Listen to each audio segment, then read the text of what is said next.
آیا تاسو ته معلومه ده چې د افغانستان د خاورې سره تعلق لرونکی یو ډیر لوی مشهور او عالمي شخصیت فضیلت الشیخ قاری المقری برکت الله سلیم نور الله مرقده دا څوک و چې نن په ډیر افسوس سره په دې دنیا کې موجود نه دی. پرون قاری صاحب د دې دنیا نه رحلت وکړو. په سوشل میډیا باندې د قاری صاحب متعلق ډیر خبرونه دا په تیزۍ سره چلیدل چې زما په ذهن کې دا سوال را پیدا کو او ډیر په افسوس سره دا خبره زه کوم، د زړه د درد نه دا خبره کوم چې تر پرونه پورې د قاری صاحب د شخصیت نه بالکل زه ناواقف وم او دغه ویډیو ځکه جوړوم، دغه معلومات څه ناسمه راجمع کړی دی، دا ځکه تاسو سره شریک کوم چې ډیر کتونکي ډیر پښتانه افغانان دا به اوس هم د قاری صاحب د شخصیت نه بالکل ناواقف وي. قاری صاحب برکت الله سلیم نور الله مرقده دا یو ډیر لوی عالمي شخصیت، یعنی صرف د افغانستان په سطح نه بلکې د دنیا په سطح باندې یو لوی علمی شخصیت و. د قرآن کریم په تلاوت کې، د قرآن کریم په تجوید کې، په قراءاتو کې الله جل شانه یو لوی شان الله ور نصیب کړی و او ډیر لوی مهارت الله جل شانه ور نصیب کړی و. دغه شخصیت د قاری برکت الله سلیم نور الله مرقده په شانتې د مثل چې دی دا په دنیا کې ډیر کم ملاویږي او ډیر کم پیدا کیږي. په دې اوس وخت کې خو ډیر کم شخصیات زما په نظر چې دغسې شخصیات د قاری برکت الله سلیم نور الله مرقده په شان دا په دنیا کې زویم د نش په برابر دی. هغه ولې دا اوس تاسو سره زه معلومات شریک کوم، تاسو به خپل اندازه وشي. قاری برکت الله سلیم نور الله مرقده په وفات باندې ټوله دنیا دا غمګینه ده. مونږ د هغې د خاندان سره، د هغې د فامیل سره په دغه غم کې برابر شریک یو او زړونه مو ورپسې جړا کوي. الله جل شانه د قاری برکت الله سلیم نور الله مرقده قبر د نور نه ډک کړي او الله جل شانه د جنت الفردوس نصیب کړي. د قاری صاحب ډیر خدمات و بالخصوص د قرآن کریم دپاره. قاری صاحب د کوم ځای و؟ قاری صاحب د افغانستان سره تعلق ساتلو او د دې بالا ننګرهار رودات ولسوالۍ دلته کې د قاری صاحب پیدایش شوی و. د څلورو میاشتو په عمر کې د قاری صاحب سترګې چې دی دا پټې شولې، نابینا شو په سترګو باندې، د قاری صاحب سترګو کار پرېښودلو. په دغه حالت کې سره د دې چې د قاری صاحب سترګې دا کار نه کوي، په دغه حالت کې قاری صاحب د 15 کالو په عمر کې د قرآن کریم حفظ شروع کو. بیا قاری صاحب د 9 کالو په عمر کې د قرآن کریم حفظ دا مکمل کو. بیا د 15 کالو په عمر کې قاری صاحب هجرت وکړو مصر ته. په مصر کې باقي د قرآن کریم چې څومره زده کړې وې دی حاصلې کړې او په مصر کې د ډیرو لویو قراو، د کبارو قراو په شاګردۍ کې پاتې شو چې په هغې کې یو ځلان د نوم د فضیلت الشیخ قاری المقری شیخ محمود خلیل الحصري رحمه الله، د هغه نوم پکې ډیر ځلانده دی چې د هغې په شاګردۍ کې او د هغې شاګرد خاص پاتې شو. دغسې نور هم ډیر لوی شخصیاتو چې د هغې په شاګردۍ کې قاری صاحب وخت تیر کو. دغه رنګې قاری صاحب چې دی دا د ډیرو لویو کمالاتو او ډیر لوی علم الله جل شانه د قرائاتو په باره کې ورکړی و. د قرائت سبعه، قرائت متواتره، د دې په باره کې د قاری صاحب د تاسو دا یو خبره د ځان سره یاد وساتئ. کله چې ما ویلې چې د قاری صاحب په مثل باندې په دنیا کې داسې شخصیات زه نه وینم، د هغې وجه دا ده چې قاری صاحب په ټولو روایتونو کې د قاری صاحب په قرائت سبعه کې چې څومره قرائت سبعه متواتره څومره روایت دي، په دې ټولو کې د قاری صاحب برکت الله سلیم نور الله مرقده 15 کاله یا څه د پاسه دا د قرآن کریم خدمت وکړو په مختلفو شکلونو کې. د قاری صاحب د ټولو نه لوی کمال چې دا په دنیا کې الله جل شانه صرف 2 شخصیاتو ته ورپه نصیب کړی و. یو فضیلت الشیخ قاری برکت الله سلیم نور الله مرقده، یو قاری عبدالمجید صوفی رحمه الله چې هغې ته الله جل شانه دغه لوی او عظیم کمال او استعداد ورپه نصیب کو. دغه لویه کارنامه چې هغې ترسره کړه چې د قرآن کریم د قرائت سبعه متواتره په ټولو روایتونو کې دی سیټ مکمل کړو او دی په خپل آواز کې ټول قرآن کریم دا ریکارډ کو. د تر قیامته پورې چې څومره امت راځي د هغې دپاره یو ډیره اسانی پیدا کړه د قرائتو په میدان کې.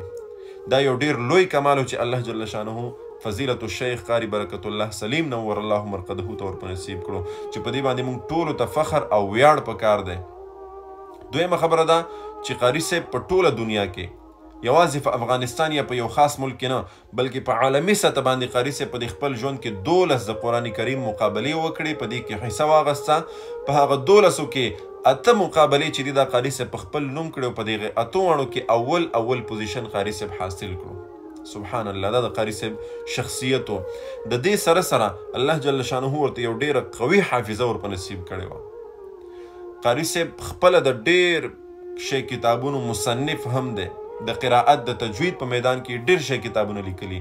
قاري صاحب به شعر او شاعري هم کوله او د شعر او شاعري په اړه باندې یو کتاب لیکلی چې ډیر مشهور دی، ناکامه مینه، هغه هم تاسو کتلی شئ. دغه رنګې قاري صاحب چې دی یوازې د محافلو پورې نه، کله چې په افغانستان کې د ریډیو افتتاح وشوه د قاري صاحب په باره کې دا معلومات ما ته را رسېدلی دی چې اولنی په ریډیو کې کوم اولنی بسم الله چا کړی او تلاوت یې کړی هغه هم قاري برکت الله سلیم نور الله مرقده. دغه رنګې کله چې ټي وي راغی په ټي وي کې هم اولنی تلاوت د قاري برکت الله سلیم نور الله مرقده. او دغه رنګې الله جل شانه په قرآن باندې ورته یو داسې ناشنا مهارت ور په نصیب کړی و، څومره هم چې غټ قاري وي هغه که محفل ته ځي یا یو ځای ته تلاوت ته ځي نو هغه مخکې نه ذهن سازي کوي، یو ځای تیاری، یو ځای ځان سره اړی رړی چې زه به هلته ځم نو دغه ځای نه به زه تلاوت کوم یا پلانی رکو نه یا پلانی رکو نه. قاري صاحب ته الله جل شانه داسې شان ور په نصیب کړی و چې که چېرته ټي وي ته به لاړو یا به محفل ته لاړو یا به ریډیو ته لاړو، چېرته به چې هم لاړو چا به ورته د تلاوت فرمایش وکړو چې قاري صاحب تاسو تلاوت وکړئ نو قاري صاحب به ورته دا خبره کوله چې ته ځای خوښ که په ټول قرآن کې زه به د هغې ځای نه تا ته تلاوت شروع کوم. دا ورته الله جل شانه یو ډیر لوی عظیم شان ور په نصیب کړی و. الله جل شانه دې د قاري صاحب په نقش قدم باندې موږ ټول روان کی او د الله جل شانه نه دعا ده چې قاري صاحب ته د الله په جنت الفردوس کې اعلی مقام ور په نصیب کی. ټول فامیل ته موږ د الله نه صبر جمیل غواړو، موږ ټولو ته د الله صبر جمیل را نصیب کی او الله جل شانه دې د افغانستان دغه خاوره دغسې زرخیزه او آباده ولري او په آینده وخت کې دې هم الله جل شانه دغسې عظیم شخصیت زموږ خاورې ته راغلی. مختصر معلومات مې له تاسو نه شریک کړو چې په دې کې ما ته خپل ذاتي طور ما ته د قاري صاحب په باره کې هېڅ معلومات نه و، د یو بل نه مې دغه معلومات راجمع کړي وو، نو که څه کمی به شی رانه پکې شوي د هغې به ما ته معذرت کوئ او د هغې به ما ته ضرور رهنمایي کوئ. السلام علیکم ورحمة الله وبرکاته. استاد مهرباني، استاد مهرباني.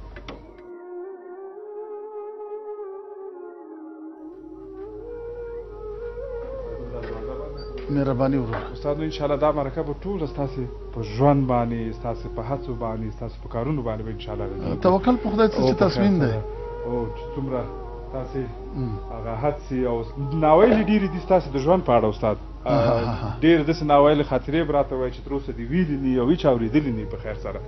نو څه چې سوال وکوئ ان شاء الله زه به کوشش کوم چې جواب درکړم. ستاسو شخصي ژوند په اړه استاد مقصد غږیږو څنګه دی خوښه ده چې نو څه چې لازمه ده نو زه خو ستاسو په خدمت کې یم. مهرباني مهرباني استاد، زه مو په خدمت کې یم. مهرباني مهرباني استاد. دغلته استاد او دغلته استاد دلته به کښېنو. او مهرباني ښه مهرباني. بسم الله الرحمن الرحیم. ډېر تشکر. زه به درته مخامخ کښېنم استاد. ډېره ښه ده. د افغانستان د ملي ټلویزیون ډېرو قدرمن لیدونکو او د څېرې او خاطرې د خپرونې درنو مینهوالو سلامونه، احترامات، ستړي مه شئ. په دې هیله چې روغ جوړ خوشحاله اوسئ، تېره اونۍ مو نیکمرغه تېره کړې وي او راتلونکې اونۍ او وخت مو په خیر تېر شي. درنو مینهوالو تاسو ته بهتره څرګنده ده چې د څېرې او خاطرې په خپرونه کې د هېواد هغو نامتو اشخاصو ته بلنه ورکوو چې تاسې غواړئ د دوی د ژوند په اړه وپوهېږئ، د دوی ناویلې خاطرې واورئ. له نیکه مرغه نن مو هم په خپرونه کې د هېواد یو داسې نامتو شخصیت ته بلنه ورکړې ده چې حتما په نوم اورېدلو سره به ستاسې په ذهنونو کې ډېرې پوښتنې راټوکېږي او غواړئ به چې ډېر معلومات واورئ. نو له نیکه مرغه چې نن را سره شیخ القرآن استاد قاری برکت الله سلیم میلمه دی، نو زه لومړی زښته ډېره مننه کوم له استاد نه چې په دومره مصروفیتونو کې موږ ته وخت ویستو، راغلو، حاضر شو. استاد ډېره زیاته مننه. تشکر را تاسو نه.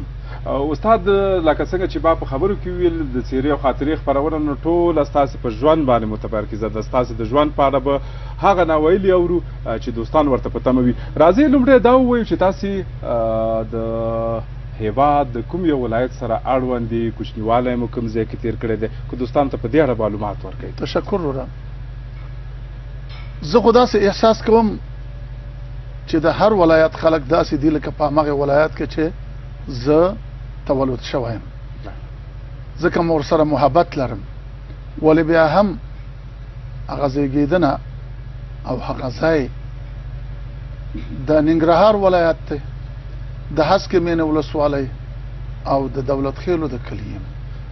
د هسکې مینې دولت خیلو کلي کې دا هم راته ووایه چې استاد لومړنۍ زده کړې مو په همدغه کلي کې کړي دي زده کړې مو ښوونځي ته په هغه ورځ مو یادېږي چې په لومړي ځل ښوونځي ته لاړئ.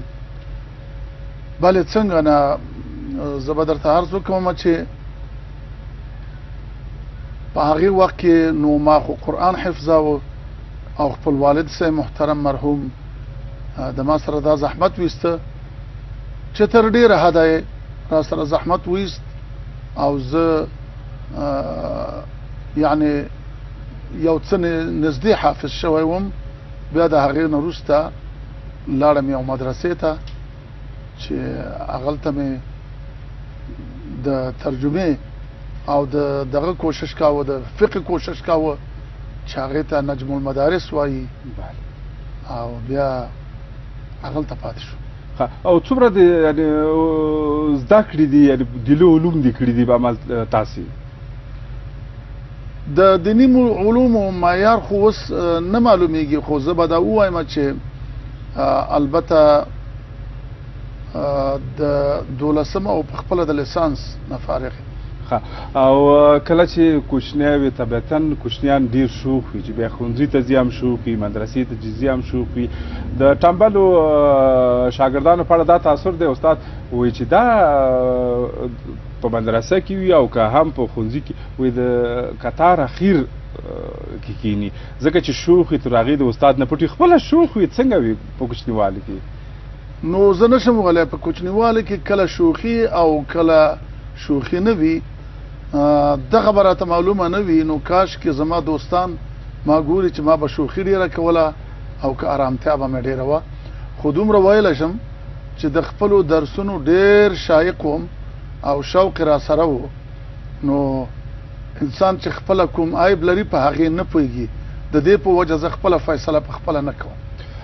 او څنګه وي چې کله مدرسې ته تلې والد صاحب درته وي تاکید به دا در باندې و چې استاد به هره ورځ ځي کله داسې شوي دي لکه د نورو کوچنیانو په څېر باندې چې کله د طبیعت ناسازه ویلي دي چې زه نن نه ځم ورېکه نن ورځ دې پکې یا لاړې پټ شوی راوتلی داسې شوي دي کله که نه؟ ډېر شوي داسې ځکه د ځوانۍ او طفولیت داسې دوره وي چې هغه انسان ته قسم قسم حالات مخې ته راولي کله د ملګرو سره کله د همزولو سره کله په کور کې او تنبلي ورته احساس کېږي. تر ټولو ستر تشویق کوونکی دی څوک تاسو ویل چې باید تشویق شي ستاسې تر شا د چا لاس و چې مثلا بالاخره تاسو دغه مقام ته رسېدلي؟ زه چې ډېر تشویق کولم خپل والد صاحب هغوی ډېر تشویق کولی چې تاسې باید د کلي ولس خبره دې وکړه د هسکې بینې تاسې د هغې د ننګرهار ولایت دغې ولسوالۍ سره اړوند دي خامخا کلی ولس دی آیا په والد صاحب سره د په کارونو کې هم مرسته کوله ورځنیو کارونو کې او که نه اوسنۍ ځوانانو غوندې څادر په ولي کولو چې نه زه هېڅ کې مرسته نه کوم بس ته پوه شې او کار دې کوي؟ د ضرورت په حالت کې به البته که ماته څومره ضرورت او زما د عهدې نه پوره وه چې ما هغه کار کولی شو ممکن کړی مې وي او انسان ښه ښکاري په کار باندې. او دغه د مدرسې وخت ته چې کله تلي مدرسې ته دغې وخت داسې یوه نه هېرېدونکې جالبه خاطره ستاسې د درسونو سره که اړوند دي ځکه چې دوستان ستاسې د ژوند په اړه غواړي چې ستاسې خاطرې واوري څنګه؟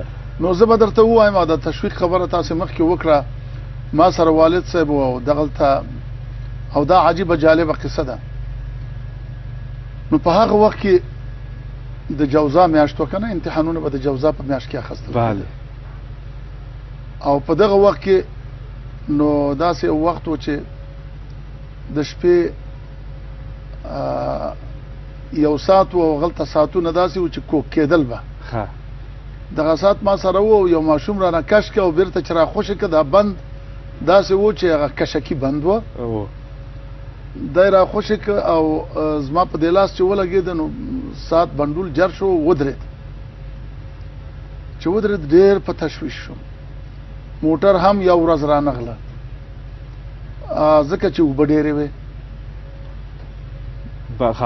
چې رانغله هو نو اوبه ډېرې وې او په دغه وخت کې نو ما ډېر تشویش وکاوه والدې مې راته ویل مور چې څه خبره ده چې ته په تشویش یې ملوله خو سبا امتحان دی او 8 بجې امتحان شروع کیږي څنګه به وشي چې زه ځان ورسوم موټر هم نشته نو په هغه وخت کې په کافي لري مزل باندې موټر راتله ځکه منځ کې خوړ و اوبه وې موټر راتلای نشو زمونږ ځای ته او پلار مې خبر شو او ویل چې زویا زایم نو کېدای شي چې د شپې 1 بجه پاتېدلی یو لاړو چې لاړو نو او د سونم دی خواته وکړه او بیا یو څه کېناستو چې موږ اذانونه واورو کله چې اذانونه وشو نو موږ وویل چې مونځ به د دې خوړ پورې غاړې ته وکړو هغلته چې لاړو د اوبو شور زه ډېر داسې کمزور احساس راته پیدا کړ چې او پلار ته مې وویل چې پلاره که په دې اوبو پورې وځو هسې نه چې ویم سي پلار مې راته وویل چې په هره ستونزه کې بریا شته او ورزو توکل په خدای دومره نه دی اوبه دی اوبو ته ورګډ شو دواړه واخستو چې دواړه واخستو زما پلار زه هم ونیوم او یو لاس تیګې ته واچا خو په هر ترتیب په هر مشکل چې وا پورې وته خدا جامع لم دې شو بیا هم د لمانځنه وروسته موټر تله او موټرو کې راکېناستو راورسېدم خو بیرته دا تشویش را سره و چې دای به څنګه پورې وځي خو هغه سره الله مرسته کړې وو پورې وته وو یعنی منظور دی چې دا دومره شوق هم وو او امتحان خو طبعا چې پاتې شي خو بیا مشکل جوړي د پاری د سیدزدي انډیوال دي څوک دي دوست ملګری دي څوک دي چې تا هغه د زړه غوټي ورته سپړي راز او نیاز دي ورته الحمدلله روسته خو ما د درسونو نه کار واخست درس مې ورکړ او بیا زدا درته وایم چې په شاګردانو کې مې چې بهترین دوستان دي یعنی هغه رانه هیر کړی دي تاسو دلته پوهیږئ چې همیشه ډیر ښه شاګردان لرم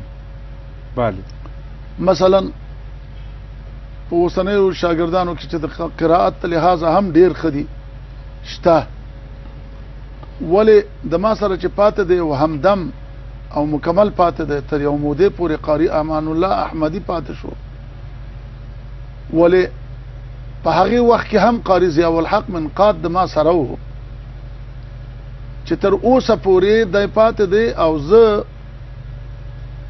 چې قران کریم ثبتوم یعنی موږ ډیر ختمونه ثبت کړي bale دایره سره د همغه وخت نه تر اوسه پورې خپل زحمتونه وباسي زستړی شم خسته شم او دایمه تشویقي په خپل ځوانۍ کې چې دای ځوان دی bale ما تشویقي چې نه دا کار مخکې زی په خیر سره نه ماشاءالله تم زلمور خطا کوم زدا ویلم چې وسنۍ و دوستانو چې هغه شاګردان دي او علم دوست دي bale یعنی دغه سړی د ما سره کوم چې زما د تشویق ملګری دی نو دروغ نه ده هم دغه رنګ مخکې روانیو او دغه لار او دغه کار مونږ ته د ډېرې مودې نه په دې خوا چې مدقق صاحب د رادیو افغانستان ملي د نشراتو رئیس وو همغه وخت کې راته دا موقع مساعده کړه او مونږ تر اوسه پورې دا ختمونه ثبتو دا غوی نه هم ډیره مننه bale تشکر استاد یو پختنه او معلومات چې ټول دوستان به غواړي چې آیا تاسو د همداسې پیدایشي د سترګو نورم نو که په دې اړه دوستان ته وای آیا تاسو لږم نظر کار کوي کنه استاد نو اوس به هغه حالت ترته وایم چې زما سترګې چې څرنګه bale خراب شوه په خوا وختو کې به چې د چا سترګې خراب شوه بده بشوي هغه ته چې سترګې بدې شوي لیچ به ورته ویل او یا به دا سترګې وي چې یو قسم میکروبي بشوي. bale نو په دغه وخت کې به دغه پخو او یا زړو خزو په دې کې قسم قسم شیان اچول چې زه به دا قصه اوس درته روسته وکوم. زه بالکل جوړ پیدا شوی وم، درست 4 میاشتې جوړ وم. په هغه وخت کې اوسنۍ دواګانې نه وې، خلکو به څه کول؟ یا به تمباکو پکې اچول، یا به تریاک پکې اچول، او یا به هغه سور رنګ و چې هغه به پکې واچول. نو زما د پاره همدغه علاج و چې 3 میاشتې زما سترګې بندې وې، پټې کړې مې وې، خلکو به پکې شیان اچول، کله تمباکو، کله تریاک، او کله هغه رنګ، بلکې ډیر به هغه رنګ و چې پکې اچو به. نو د دې په وجه ما به سترګې ممکن نشو غړولی، درد به پکې، ځکه چې دغه مواد خو نو ډیر ترخه دي که نه. خو کله مې چې په 4مه میاشت د مور لخوا دا حکایت و موږ ته چې کله مې سترګې وغړولې خرابې شوې وې او نظر یې خرابه شوی و، بیا پلار محترم ډیر کوشش را سره وکړ چې د وړوکتوب په حالت کې تر لویوالي پورې په خپل شا باندې به وړم او په قسم قسم ډاکټرانو یا طبيبانو باندې ګرځولم. خو یو څه نظر مې وو چې ما خپل چاره کولای شو. خو صحیح تر څو کوم عمره پورې تاسو تر 40 کلنې پورې لګ لګ نظر تاسو کار کول؟ بالکل کاوه، بالکل کاوه. bale نو په همدغه وخت کې زه دا مې وویل چې یعنی زه روسته بیا زما د سترګو نظر ختم شو.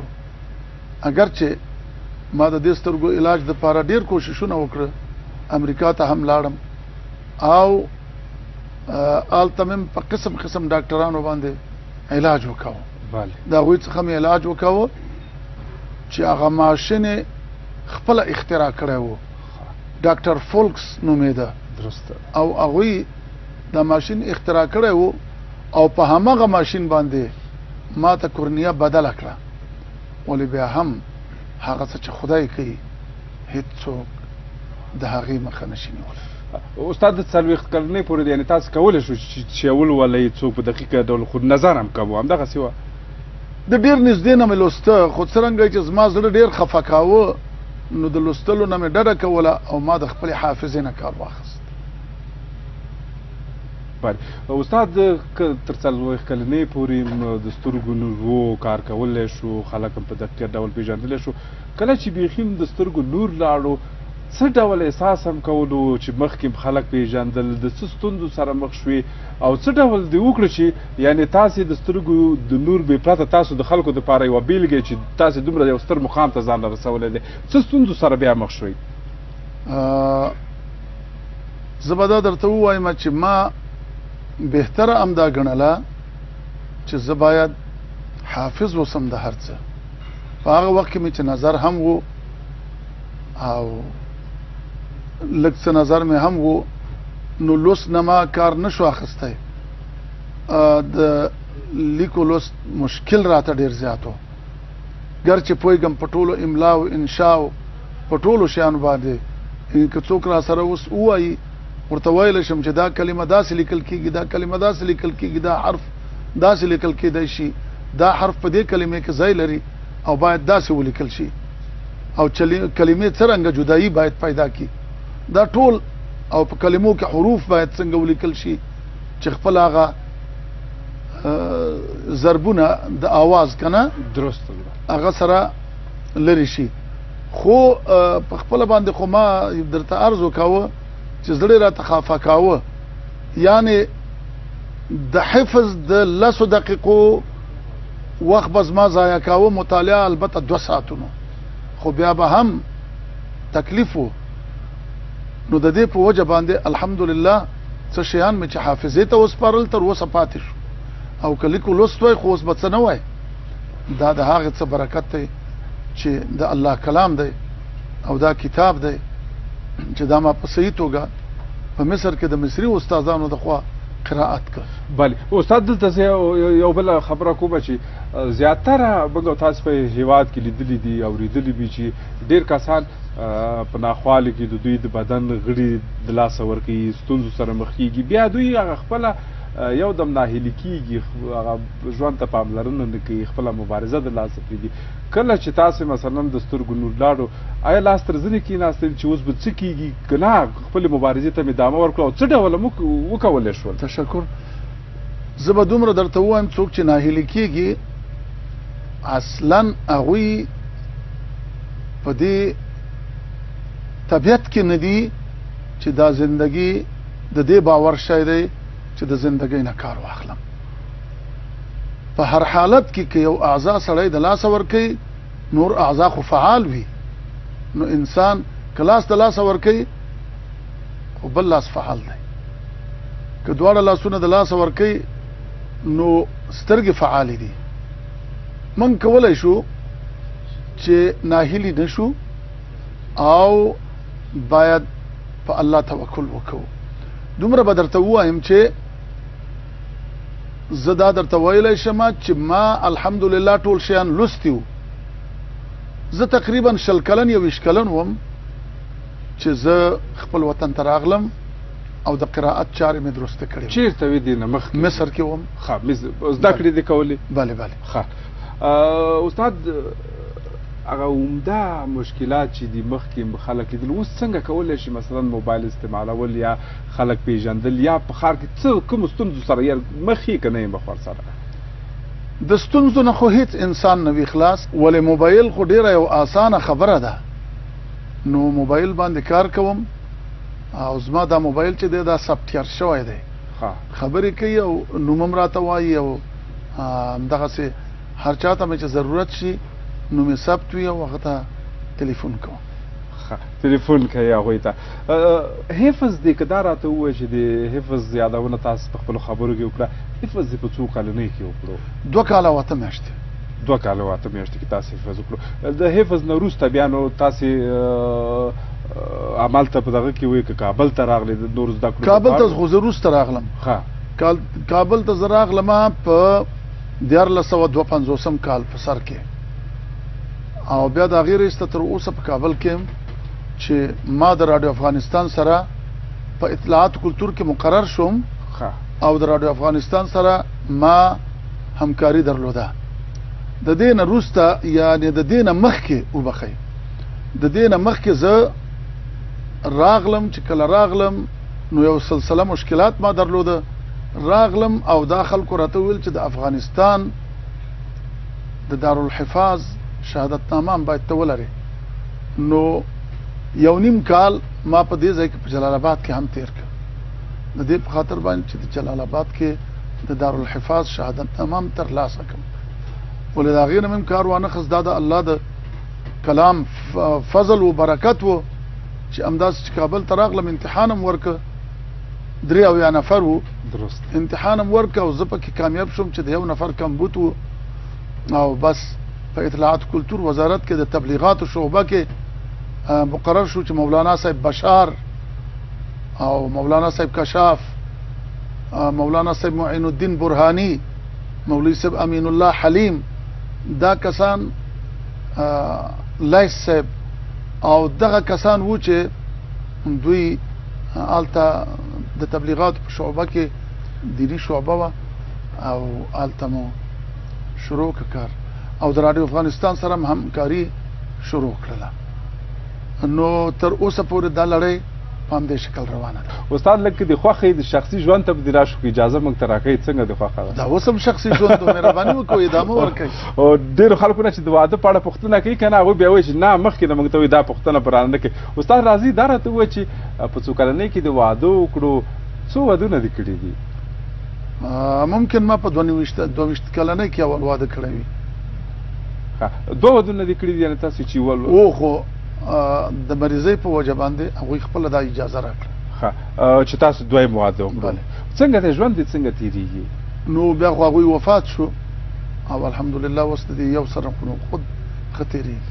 زه اوس خو میدان خالي دی نو جنګ دغه به نه څه نو البته دا څه نشو ویلی جنگ هغه وخت هم نه و انسان چې عادل واوسي هېڅ وخت مشکل او خطر نه وي استاد ښځې نه خلک ډارېږي او که نه څوک چې ونه ډار شي خو هغه نه پوهېږي یعنې ډارېږي ورنه یعنې باید ډار د هغې د حقوقو نه وي ښه او څنګه نو ته چې وخت کې دي لومړی مېرمنه دې ژوندی وه او دا مېرمن دې به څنګه و کله کله لانجه راتله بیا نو تعادل دې څنګه مراعاتولو هغه یو موږ تاسو یو دغه هم لرو که نه متل ټوکه دې پکې وایي تل به خوارزار وي د دوو ښځو خاوند همداسې هم ده او که نه دا خو د پښتو په یو کافیه کې جوړه شوې ده خو زه به دا درته ووایم چې ما درته وویل چې انسان چې حسن نیت د هر چا سره لري هغه هیڅکله د لانجې سره نه مخ کېږي او هیڅ کور نشته که د یو ښځې وي که د دوو که د دوو وي که د دریو یا څلورو خو هیڅ کور نشته دی چې بعضې لانجې منځته را نه شي څنګه بیا ځینې لانجې چې راشي ځینې کسان بیا ورخطا کېږي ډېر مشکلاتو سره مخ کېږي نشي کولی چې ستونزې حل کړي بیا تا څنګه کولو چې داسې ستونزې رامنځته کېدې نو ستاسې هغه شیوه څنګه وه څه دې کول په کوتاه جواب یې درته وایم چې هر څه په حوصله کېږي حوصله چې نه یعنې هر څه سر خوړلی همدغسې دا راته وایي استاد چې واده دی دواړه ودونه دې په خپله خوښه کړي وو که د کورنۍ په خوښه په افغانستان کې خو یو ډېر داسې دی چې اولادونه یې خبر نه وي مور پلار ورته ځي دسمال ورته راوړي چې بیا له ګڼو ستونزو سره خلک مخېږي تا خپله دواړه ودونه په خپله خوښه کړي وو او که نه د کورنۍ له خوا نه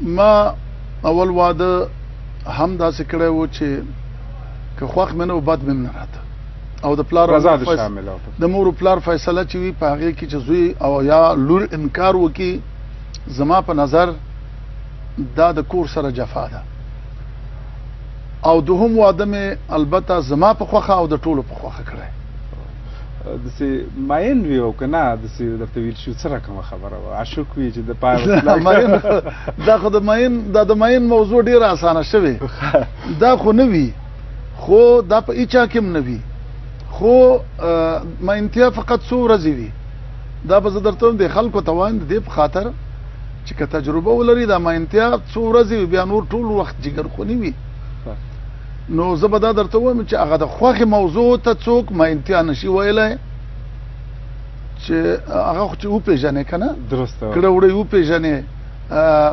خلک یې وپېژنې بنیاد یې وپېژنې نو بیا سړی پوهېږي نو هغه د خپلې خوښې واده دلته وي او که دا ووایي چې سړی په یو کس مین شي او د نورو فکر ورسره نه وي نو دلته بیا سړی زه فکر کوم چې په اوسنیو وختو کې دا راغلی همدغه واده وجه ده چې په خپلویو کې لرېوالی راغلی آیا په عشق باندې عقیده لري شته او که نه رښتینې استاد دنیا د عشق نه آباده شوې خپله سره عشق لري دي هر سړی یو سیز سره عشق لري څوک د ښې باڼۍ سره عشق لري څوک د ښه موټر سره عشق لري څوک د ښه کور څه سره ستاسو عشق دی زما ټول عشق چې دی د تواضع او ښه اخلاقو سره دی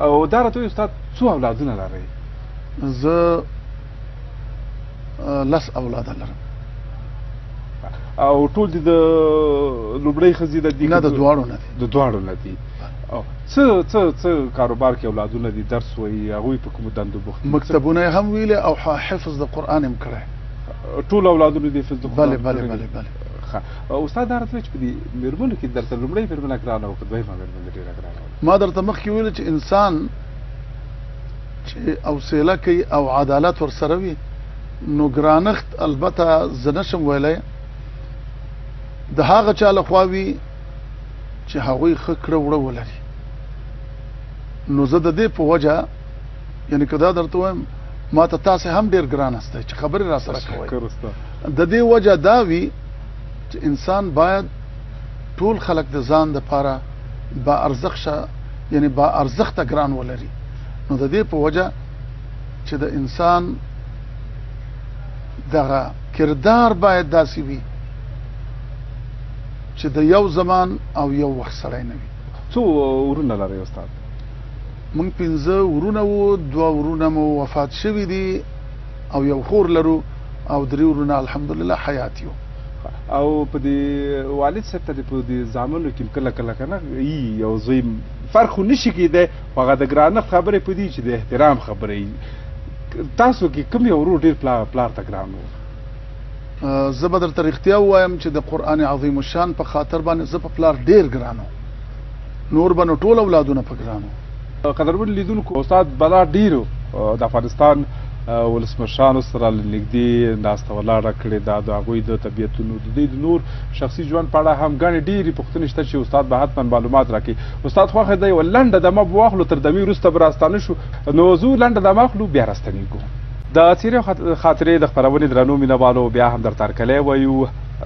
شیخ القرآن استاد قاري برکت الله سلیم نو موږ سره په خپرونه کې مېلمه دی. استاد نو دې ته راځو چې تاسې د ډېرو ولسمشرانو سره یعنې ډېرو ولسمشرانو خپله تاسو سره د لیدلو یا د کتلو خواهش کړی دی، تاسو ورسره ناستې څومره ولسمشرانو سره نږدې تاسې لیدلي دي، ورسره ناسته ولاړه کړې ده؟ که دغه راته ووایي دوستان ډېر په تمه دي که نو ما خو به البته د ټولو په وخت کې کار کړی او د ضرورت په وخت کې به هم لیدلي وي چې خدا زه وایم چې زما وخت چې تیر شوی د ماموریت د 11 پادشاهانو سره. د 11 یعنې د چا نه شروع د مرحوم ظاهر خان نه شروع تر اوسه پورې. مرحوم ظاهر شاه سره د لیدلي نږدې نه ناست بالکل څه خاطر هغې نه لري؟ ټول ښه وو، یعنې هر سړی په خپل ځای کې خپل شخصیت لري. او زه ما د چا سره کار نه دی کړی که نه چې زه د چا په یوه خبره باندې ګوته کېدم چې دغلته دا کارخانه و او دغلته دا کار ښه دی. څوک دې لیدلي دي داسې؟ دا ظاهر شاه دې مخامخ همسې هغې وخت کې ستاسې د سترګو نظر کار کول لیدلی داسې کاملا؟ بل کوم ولسمشر تاسو خو دغه مابین کې وروسته چې څوک ګورئ ټول مې لیدلي. اوس ذهنونو کې هغه تصویر اوس هم ستاسو په ذهن کې شته دی؟ د ډاکټر صاحب نجیب په اړه باندې ډېر دوستانو په اړه تاثرات موږ اورېدلي چې هغوی ډېر پام په تاسو کولو یا تاسو ورتلې ډېر احترام یې کولو. آیا همداسې ده څنګه وه؟ الحمدلله ټول به یې کوي په خپل وخت باندې، خو ما کوشش کړی دی چې زه په خپل خپو او خپل قوت ځان وساتم. استاد دې ته راځو، قرآن عظیم الشان په څو قیرتونو باندې نازل شوی دی که دغه راته ووایي، او په دغه برخه کې تاسې څومره کار کړی دی؟ دوستان به دې ته هم حتما منتظر په دې اړه غوږېږي. تشکر نوره. قرآن عظیم الشان نو حدیث د مطابق انما انزل القرآن على 7 احرف. قرآن کریم په 9 قرات یا په 9 ډوله یا په 9 طرزونو، یعنی په هغه شکل چې رفتار د کلماتو دی یا تغییر د حروفو دی نازل شوی دی، چې د هغې ځینې 14 راویان منځ ته راغلي دي. او بیا قرآن عظیم الشان 10 قراته او 20 راویان شروع سته، خو د نزول په وخت کې چې نازل شو په 9 قراتونو باندې نازل شوی دی. او الحمدلله موږ د دې ځینې چې اوسه پورې قاري صاحب محترم ضیاء الحق منقاد چې زما د ډېرو ښو شاګردانو نه دی او استاد د خپل وخت دی، اوس چې دی ځوان استاد دی او زه خو زوړ شوی، نو دا ویلی شم چې دوی را سره وي او زه دغه روایات ثبتوم او تر اوسه پورې موږ فکر کوم چې موږ ته کم پاتې دي 3 یا 4 پاتې دي، ټول هم ثبت کړي چې دا کار په دنیا کې چا نه دی کړی. ماشاءالله. استاد ستاسې دغه خبره وکړه چې په 9 طرزونو باندې قرآن عظیم، یعنې په 9 قراتونو نازل شوی، یعنې په 9 څه درته ووایم داسې نازل شوی دی چې په هغه کلماتو کې یو کلمه یو قسم، همغه کلمه بیا په بل قسم او همغه کلمه په بل قسم ویل کېږي. لوستلې هو تغییر د حروف او د زورونو زیرونو پیخونو او یا د شد او یا د غړوندي راځي. او تاسې په خپله دغه په 9 طرزونو باندې برلاسه انشاءالله. نو خدای پاک د توفیق راکړي، لوستی خو مې دی. نو ډېره ښه ده. استاد څومره هیوادونو ته سفرونه کړي دي د زده کړو دپاره، همداسې چې تاسو ته بلنې رالېږل شوي تللي، څومره هیوادونو ته تللي یاستئ؟ د زده کړو یو سفر چې ما کړی خو فقط د مصر هیواد ته مې کړی او د مسابقاتو دپاره چې دی تقریبا 14 هیوادونو ته تللی چې په 10 مملکتونو کې ما اولیتونه د مسابقاتو راوړي او په دریو مملکتونو کې زه حکم وم، هیئت جوري وم. یعنی چې دغه لکه امارات، مدراس هند او ایران چې سکال تللی وم، دغه په همدې کال کې تللی وم. الحمدلله په بهترینه وجهه د هغوی د ویلو او وینا څخه دغه حکمیت یا هیئت د جوري ما سرته رسولی او په بهترینه وجهه باندې یو ستاین لیک مکتوب را کړی چې الحمدلله زه د خپل مملکت دپاره خلکو دپاره دا افتخار کنم. ماشاءالله ډېر. استاد موږ اورېدلی دي چې د دې ترڅنګ چې تاسې هغه د قرآن عظیم الشان په اړه، علمي زده کړو په اړه، د اسلامي زده کړو په اړه دوستانو ته وغږېدئ، سفرونو په اړه وغږېدئ، ښه ډېره ښه شاعري م کوئ، شعرونه ویل لیکي. څومره ټولګي مو په دغه برخه کې چاپ شوي دي، څومره کار هم کړی دی، پرته له شعر نثر هم لیکئ او که نه؟ تشکر. ستاسې د دې یو خبرې په لفظ کې به زه درته داسې ووایم چې تاسې وویل چې ښه شاعري کوئ، دې کې د تاسو نه مننه او تشکر. زه د خپل شعر په ماهیت نه پوهېږم، لوستونکي او اورېدونکي پوهېږي. او شعرونه خو مې البته 4 کتابونه چاپ شوي دي. کوم نومونه یې ناکامه مینه، نیمګړې مینه، دردونه فریادونه، د مینې دردونه. ټوله مینه و دردونه دي، نو دې کې استاد څه شته دی؟ نو زه به دا درته ووایم چې مینه د څه سره نه وي، هغه انسان د انس نه لرې دی.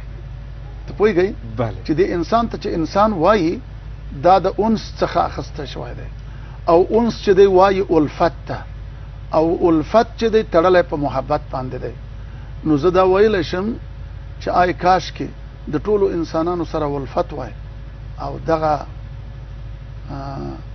اخلاق چې لاسته راځي هم دا. نو زه فکر کوم چې همدغه وي چې دا د محبت د جنبې نه لاسته راځي. 4 شعري ټولګو تاسې نومونه واخیستل چې دا د چاپ ګاڼه سینګار شوي دي. بې چاپه ټولګې هم لرئ استاد چې کار تر لاس لاندې مو نه چاپ شوي؟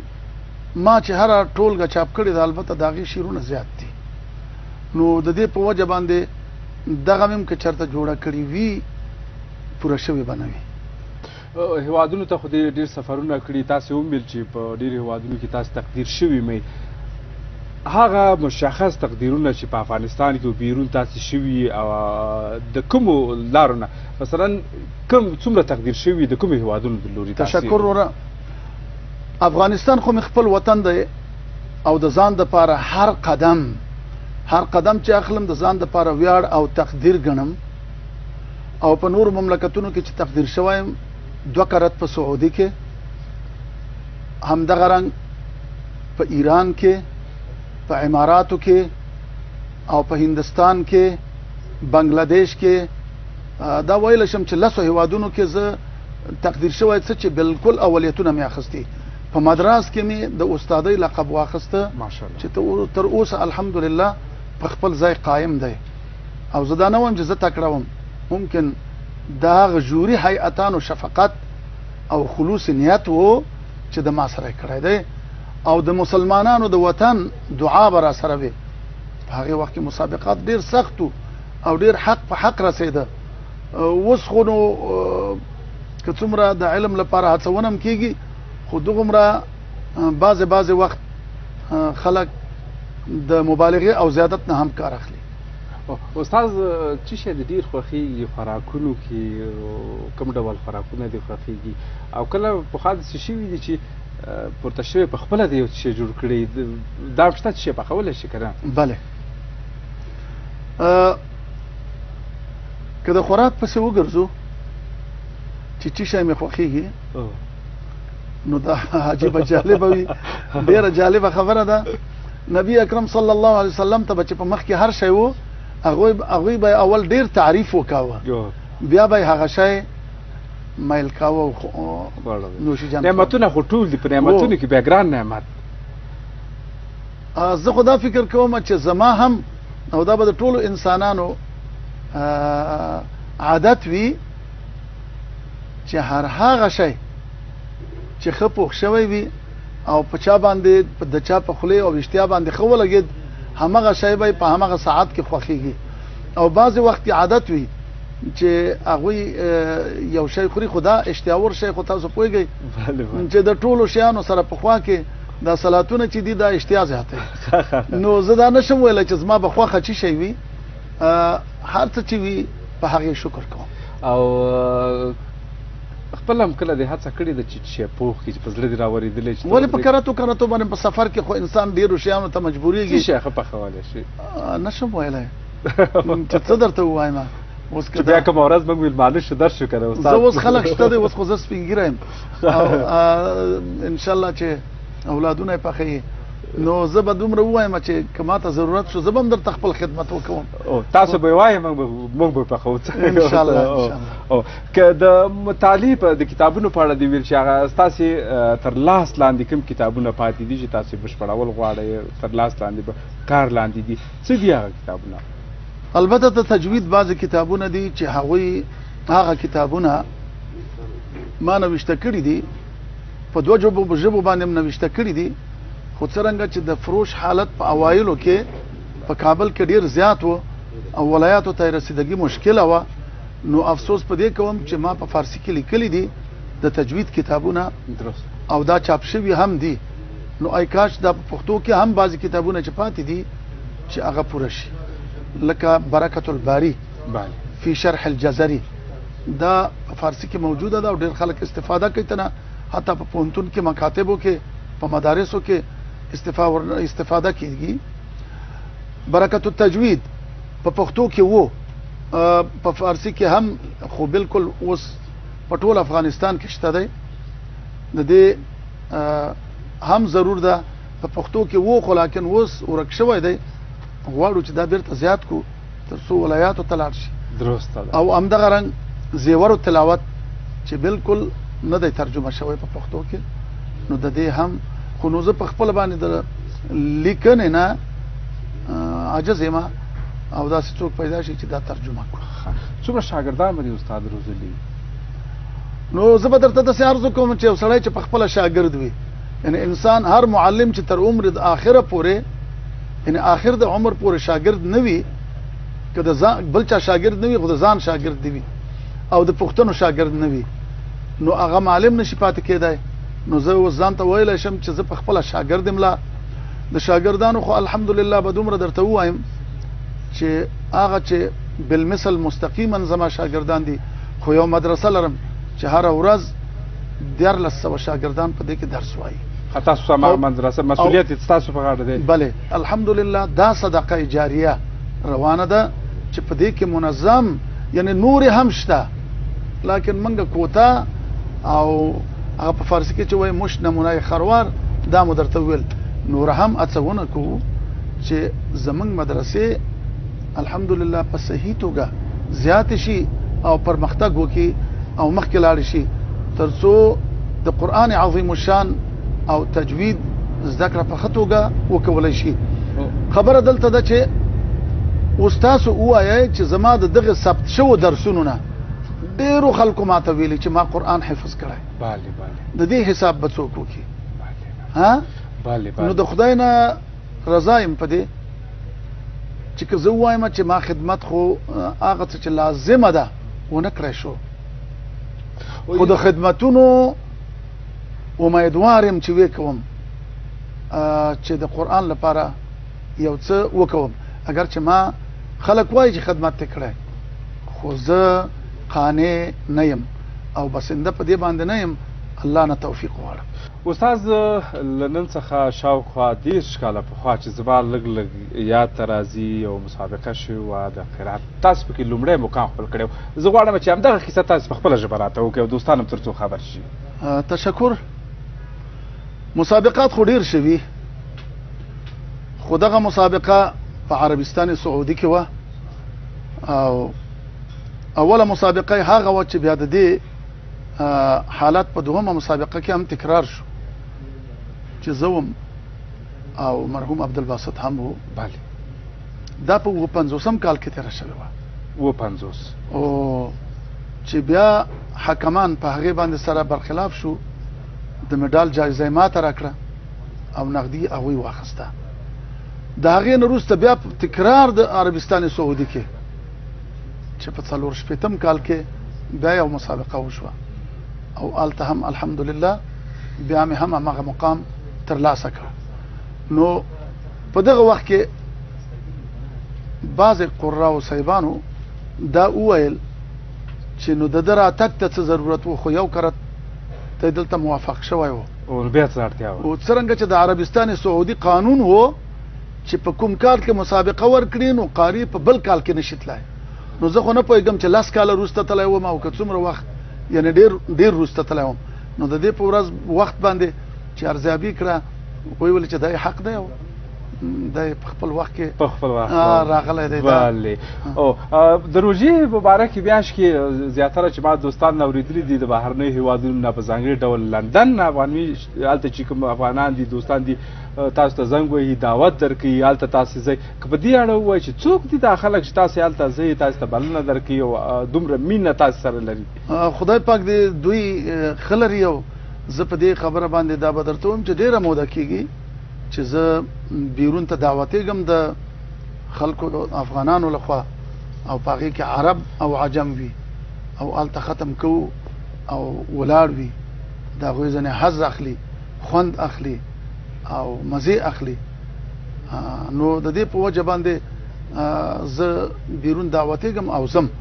او دا دې هم پاتې نه وي چې دا به م ووایو چې دلته هم یو ختم د خپلو افغانانو لپاره په اکثر کلونو کې منګه کوو. بیا ځم.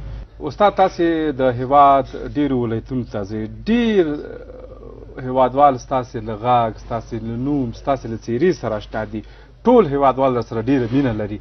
کوم وخت کې چې ښار ته وځئ، ولایتونو ته ځئ، خلک تاسې سره نږدې راځي، عکس در سره اخلي، په دغه وخت کې به احساسات څه وي؟ خلک مینه درته درکوي، ستاسې احساس څه وي؟ زه به درته په لومړي قدم کې دا ووایم چې په ما باندې خپل هموطنان ډېر ګران دي.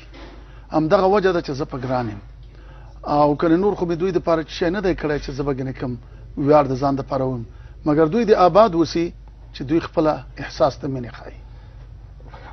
استاد ستاسې په اړه ما اورېدلي ستاسې په تلاوت باندې په بهرنیو هېوادونو کې ډېر خلک مسلمانان شوي دي.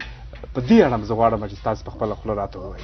وروره یو وخت کې امریکا کې زه په هغې ورځ باندې د کویټ خلک وو، کویټي یو مسجد و، جومات و چې هلته دعوت کړم، ما تلاوت وکړه. 2 ډېر مشران خلک په امریکا کې راغلل، نیویارک په ښار کې، او راته وویله چې موږ باندې قرآن ډېر تاثیر کړی او هغوی ډېر سخت لړزېدل. ول په موږ باندې قرآن تاثیر کړی دی او ته اوس موږ مسلمانېږو، فیصله م وکړه، ته موږ ته دا کلمه په دغسې قرائت باندې ووایه. نو ما خطیب ته وویله چې دوی ما ته څه وایي. نو هغه وخت د انګلیسي ژبې به نه دومره واقف پکې نه وم. نو ما ورته ویل دوی څه رانه غواړي؟ وایي دوی وایي چې خو عربو، نو دوی غواړي چې دغه کلمه داسې راته ووایه لکه تلاوت ته چې تلاوت. نو بیا ما ته ویل چې همدغسې په منبر کښېنه چې موږ د عکسونه هم واخلو او موږ یې درپسې ووایو. نو دا مې ورته وویل. دوی په ژړا شو بیا هم، او په دغه وخت کې ما هم وژړل. بیا یې راته وویل چې بیا یې تکرار کړه. راته 3 کرت مې ورته تکرار کړه. هغوی بیا د ځان سره ډېر خلک مسلمانان کړه. د ژبو خبره دې وکړه، د انګلیسي په څو ژبو باندې پوهېږي استاد؟ ولا په ډېرو ژبو نه پوهېږم، خو فارسي ده، پښتو ده، عربي ده او په انګلیسي هم پوهېږم الحمدلله. یعنې دا ژبې دي چې هره ژبه البته د خپل ضرورت په ځای کې ډېره په درد خوري. په اردو پوهېږم، البته په جرمني او څه پوهېږم، فرانسوي هم خبرې کولی شم، خپل مشکل حل کولی شم. له سوزه ډکه پیښه دی استاد چې هېڅکله کله چې را په یاده کې سترګې د لوښکو ډکې شي، یعنې نه شي را په یادولی، غونډه دې زیږ شي، داسې له سوزه ډکه یوه پیښه دی. دوستان دا کمرې ستاسو چوپړ کې دي، تاسې ګوري، مهرباني وکړئ. زه دا درته ویلی شم چې زه چې کله قرآن لولم په هغه وخت کې بعضې ځایونه وي چې په ما رښتیا هم ډېر تاثیر لري. یو وخت کې اول ختم مې و او دا به درته ووایم، فکر کوم چې 1480 کال و. رادیو افغانستان او وزارت چې په هغه وخت کې د شؤون اسلامي او مرحوم سیلانی صاحب مرحوم صدیق سیلانی صاحب د هغه وزیرو. دوی په لومړي قدم کې دا لازمه وګڼله چې باید زمونږ قاریان قرآن ثبت کړي او ما دا کار وکاوه چې بیا هغه قرآن کریم خلکو ته وړاندې شو. نو د هغوی سره دا پرېکړه کړې وه چې راډیو افغانستان به د خپل ثبت حق نه اخلي، د فیتو به نه اخلي، هغه چې څه ورته تمامې شوي هغه به وي او موږ به چې دی ورځنې د حق و زحمې مطالبه نه کوو او دا به مسلمانانو ته په ډیره ښه توګه وړاندې کوو چې بیه یې ډیره ارزانه وي. همداسې وشوه چې د هغې وخت هغه افغان موزیک هغه ختمونه ثبتول. نو زه دا درته ویلی شم د ختم په جریان کې سوره توبه ما لوسته، یو نور راغی او دا نور داسې و چې زه ډېر په وجد کې راوستم، حالت مې خراب شو، هر څه مې ولید، هر څه مې مشاهده کړه، بیا بې هوشه شوم او بیا نو څو دقیقې وروسته خلک راغله او هغوی خلکو فکر کړی چې دا ګنې څه زوف د سکتې ورباندې راغلی. همغه وه چې بیرته په هوش راغلی وم او بیا بیرته موږ تلاوت شروع کړه. ګرچې زمونږ قاري صاحب ضیاء الحق منقاد او هغه انجینر صاحب حمید الله چې زما ټول ختمونه و ثبتې چې موږ په اووه قرات ثبت کړي دي، هغه نه هم دا پوښتنه کولی شي چې کله کله نو چې قرآن عظیم الشان لولم په عجیب وجد کې راځم او عجیبه احساس راته پیدا کیږي، ځکه چې آیاتونه په سړي تاثیر کوي، طرز و تفکر معنا یې په سړي تاثیر کوي. نو په هغه وخت کې زه کله کله حالات بدل شي او د خپل هغه حالت نه وزم. نو داسې بل شی نشته دی چې ما د خپل احساس نه بې احساسه کړي. استاد د ژوند تر ټولو ستره هیله دې څه ده چې تر اوسه نه یې پوره شوي؟ ارمان دې څه دی؟ ارمان مې دا دی چې کاش کې بدبینۍ نه وای او په ټولو خلکو کې اخلاق او صمیمیت وای. استاد ناخوالو په اړه خو به تاسې اورئ په هېواد کې هره ورځ ناخوالې دي، مشکلات دي، ستونزې دي، امنیتي پیښې دي. تاسې د یو معلم د هېواد یو نامتوب شخصیت په حیث باندې هېوادوالو ته ستاسې څه پیغام دی په دغسې حالاتو کې د سولې په اړه؟ زه د هېوادوالو نه دا غواړم چې علم حاصل کړي. وخت چې علم حاصل شي هر څه حاصلېږي. نو استاد زښته ډېره مننه. او که چیرې ولسمشر شوی وی یا ولسمشر وی، لومړنۍ پرېکړه لومړنی کار به دې څه و؟ ښه دی چې نه یم، دا مسؤلیت لري او زه په همدغې خوښ یم چې الله ما ته دا خپل امانت قرآن را کړی او په دې کې مصروف او مشغول یم. دا مې ویاړ دی. زښته ډېره مننه استاد، تشکر. خوشحاله اوسئ چې سره له دومره بوختیا او مصروفیتونو مو موږ ته وخت راکړو. تشکر. خوشحاله اوسئ. ستاسې د ژوند بېلابېل زښته ډېر اړخونه دي، که موږ پرې بحث وکړو نو دا 1 ساعت 2 ساعتو کار نه دی. ستاسې په ژوند باندې کتابونه لیکل کیدای شي. خو ډېره مننه، تشکر. خوشحاله اوسئ. د تاسو سره ډېره مننه. د افغانستان د ملي ټلویزیون ډېرو قدرمن لیدونکو او د څېرې او خاطرې د خپرونې درنو مینوالو، د څېرې او خاطرې خپرونه د دې اونۍ دپاره همدومره وه. تاسې په لویو بخښونکي مهربانه خدای سپارم. هر چیرې چې یاستئ خوشحاله اوسئ. پاک الله مو ومنل.